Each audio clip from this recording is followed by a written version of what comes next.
اللہ رب العزت نے حضور اقدس صلی اللہ علیہ وسلم کو جو دین عطا فرمایا ہے، یہ دین ایک مکمل ضابطۂ حیات ہے۔ اس دین میں فقط عبادات کے متعلق تعلیم نہیں دی جاتی کہ جی آپ نے عبادت کیسے کرنی ہے، بلکہ زندگی گزارنے کے تمام اصول، تمام اسلوب اس میں پائے جاتے ہیں، بلکہ اس دین کے اندر تمام تر جرائم کی سزائیں جو ہیں وہ بھی مقرر کر دی گئی ہیں کہ جو بھی انسان جرم کرے، قرآن و حدیث سے ان جرائم کی سزا مختص کر دی گئی ہے۔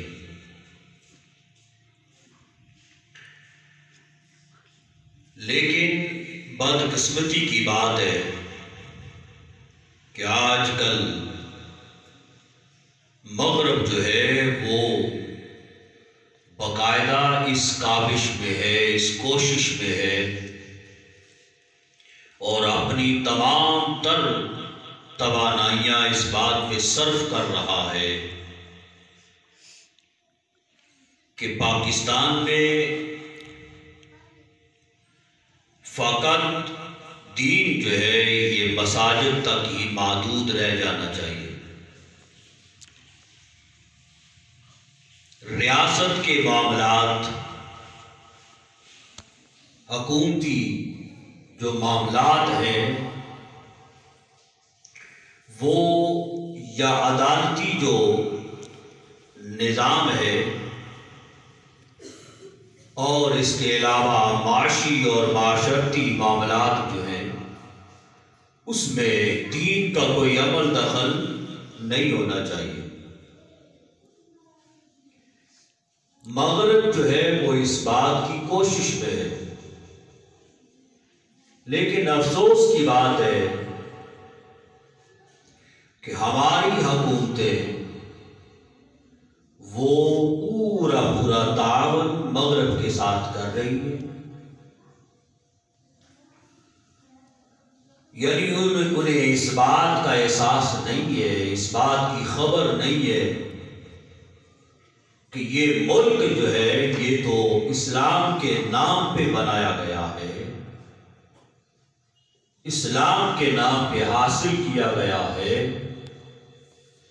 لہذا اس ملک کے اندر چاہے حکومت کا نظام ہو، عدالت کا نظام ہو، یا اور کوئی بھی ملکی معاملات ہوں، ان میں اسلام جو ہے وہی کار فرما ہونا چاہیے۔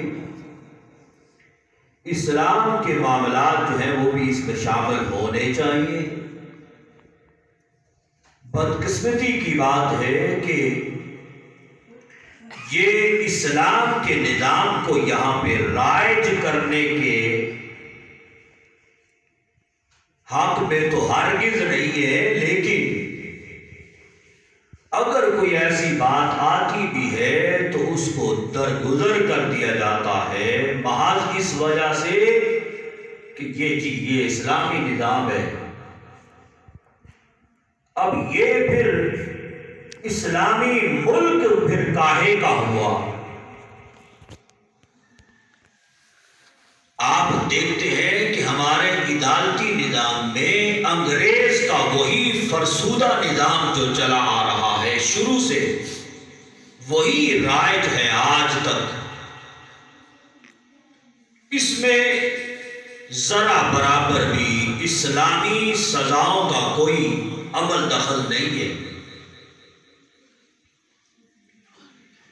یعنی پاکستان جی اسلامی ملک ہے، لیکن یہاں پہ عدالتی نظام اور سزائیں وہی انگریز کا سارا کیا دھرا جو ہے وہ اس میں شامل ہے۔ کوئی سزا اسلامی نقطہ نظر کے مطابق نہیں ہے۔ اب حالیہ ہفتے کے دوران پاکستان کے اندر ایک نیا قانون پاس کیا گیا۔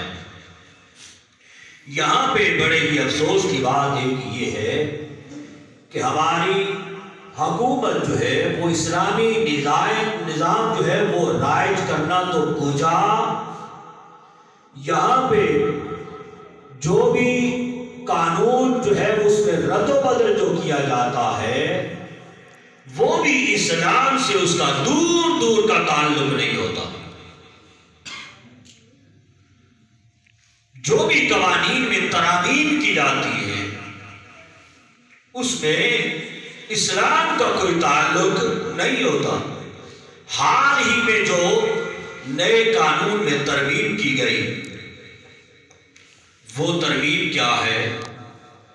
یعنی بدکاری کرنے والا، زنا کرنے والا، اس کو یہ قانون بنا دیا گیا، اس کو سائنسی طریقہ کار کے مطابق نامرد بنا دیا جائے گا۔ یہ سزا رکھی گئی ہے۔ بندہ ان سے پوچھے کہ اس سے پہلے جو سزا تھی کیا اس پر عمل درآمد کبھی ہو گیا؟ یہ جو نظام بنا دیا گیا کیا اس پہ کبھی عمل درآمد ہوگا؟ سوال ہی پیدا نہیں ہوتا۔ جب تک کسی بھی قانون پہ، کسی بھی سزا پہ عمل درآمد نہیں ہوگا، آپ لاکھ قوانین بناتے رہے، ان قوانین کا کوئی فائدہ اور کوئی مقصد نہیں ہے۔ یہ نظام، یہ قانون بنا دیا گیا نامرد بنانے کے لیے۔ بندہ ان سے پوچھے یہ اسلامی ملک ہے، اسلام کے نام پہ بنا ہے، اس کے اندر اگر ترمیم ہی کرنی ہے تو کم از کم کوئی اسلام کا نقطہ نظر جو ہے وہی اس میں شامل کر لیا جاتا، کہ اس لیے کہ نعرہ جو ہے وہ تو ریاست مدینہ کا لگایا جاتا ہے، لیکن سزا جو ہے وہ اسلام کے متعلقہ ہرگز نہیں ہے، 0% بھی نہیں ہے۔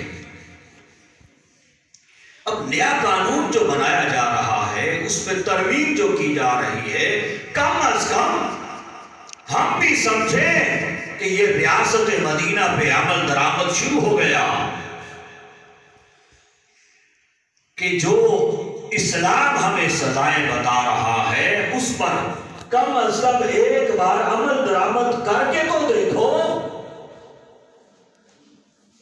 جو اسلام نے سزائیں مقرر کی ہے اس میں فلاح ہی فلاح ہے، اس میں بہتری ہی بہتری ہے، اس میں امن ہی امن ہے اگر ان پر عمل درآمد کیا جائے۔ اسلام نے جو سزائیں مقرر کی ہے یہ سمجھنے کی بات ہے، 3 قسم کی سزائیں اسلام مقرر کرتا ہے۔ ایک قصاص ہے، ایک حدود ہے اور ایک تعزیرات ہے۔ 3 قسم کی سزائیں۔ قصاص کیا ہے کہ اگر کسی نے کسی کو ناجائز طریقہ سے ناحق کسی کو قتل کر دیا تو اب جو مقتول کے ورثاء ہیں وہ عدالت جائیں گے، اور عدالتی نظام جو ہے وہ پورا ہونے کے بعد اگر قتل جو ہے وہ ثابت ہو جائے، گواہیاں پوری ہو جائیں، اب عدالت پر یہ لازم آتا ہے، یہ اسلامی سزا میں بتا رہا ہوں، عدالت پر یہ لازم آتا ہے کہ قاتل کو بدلے میں قتل کیا جائے گا، یہ قصاص ہے۔ حدود کیا ہے؟ حدود ایسی سزائیں ہیں کہ جن کو ریاست نہ بدل سکتی ہے، نہ تبدیل کر سکتی ہے، نہ اس میں کسی بھی قسم کی کوئی کمی بیشی کر سکتی ہے۔ حدود میں ریاست کو کوئی بھی کسی قسم کا کوئی حق حاصل نہیں ہوتا، اس لیے کہ اس کی سزائیں مقرر کر دی گئی۔ اور وہ سزائیں کیا ہیں؟ یعنی زنا کرنے والا اس کی سزا، چوری کرنے والا ہے تو اس کی سزا، اور ناجائز طریقہ سے تہمت لگانے والا ہے تو اس کی سزا۔ یہ سزائیں اسلام نے مقرر کر دی۔ اب زنا کرنے والے کے بارے میں شریعت یہ کہتی ہے کہ 4 قسم کے گواہ جو ہیں وہ لائے جائیں گے، وہ آگے گواہی پیش کریں گے، بتائیں گے، یا وہ زنا کرنے والا، برائی کرنے والا، بدکاری کرنے والا بذات خود 4 بار اس کا اقرار کرے گا کہ میں نے یہ جرم کیا ہے، پھر اس پہ حد لگے گی۔ اب عدالت کو یہ لازم آتا ہے کہ یہ دیکھے کہ آیا وہ شادی شدہ ہے، مسلمان ہے، یا غیر شادی شدہ ہے، غیر مسلم ہے۔ یہ چیز دیکھ کے اگر وہ شادی شدہ ہے، عاقل ہے، بالغ ہے، مسلمان ہے، تو پھر شریعت یہ کہتی ہے کہ عدالت اس کو رجم کرنے کا حکم صادر کرے گی۔ ٹھیک ہے، یعنی اس پر کیا ہے کہ پتھر برسائے جائیں گے یہاں تک کہ وہ قتل ہو جائے، اس قدر اس پر پتھر برسائے جائیں۔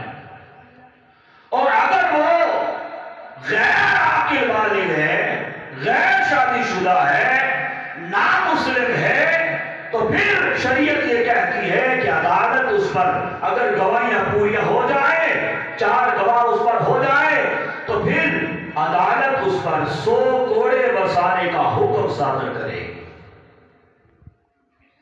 اور پھر فرمایا کہ اگر تہمت لگانے والا جو ہے اس نے ناجائز تہمت لگائی ہے، جرم ثابت نہیں ہوا، اب شریعت یہ کہتی ہے کہ عدالت اس کو 80 کوڑے برسانے کا حکم صادر کرے گی۔